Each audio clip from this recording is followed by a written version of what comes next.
So my case study was over a 10-week period where I met with Miss Rose for 30 minutes once a week, and we just worked on her conversation skills.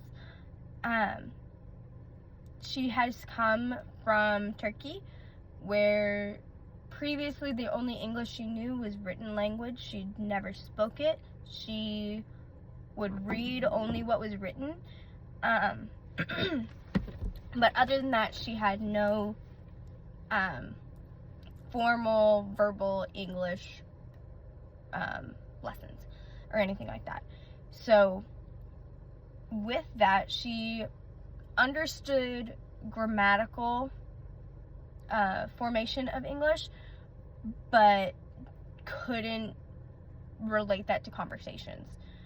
So what I had thought was, how can gestures help make her more confident with learning English, with speaking English? And we worked through 10-week period, 30 minutes, and she has become way more confident and has been able to piece together what words she's trying to say with her hands using her gestures. And I had found that when I model using gestures like I am right now, she became much more receptive to trying to piece together what I was saying and then mirror that when she began speaking. So one instance that is very clear in my head was when she was trying to come up with the word combine, and all she kept doing was this. She kept going like this, like, and like could get the C out, but she couldn't remember the actual word. She's like, and so I said, combine. She's like, yes, and was super excited about it. So moments like that, and we would understand each other in that moment, and she'd become much more happy and was like, oh my gosh, I'm so glad you understand what I'm trying to say, as well as everything else with that. So what I have noticed in my research too is there are many instances in the classroom where teachers can foster that environment where they use hand gestures when they speak versus not using it. And oftentimes, especially with EB and EL learners, they often perform better when using hand gestures, because it bridges that gap between I know what I'm trying to say and my hands are the only thing that can do it for me. Bridges that gap. And a lot of times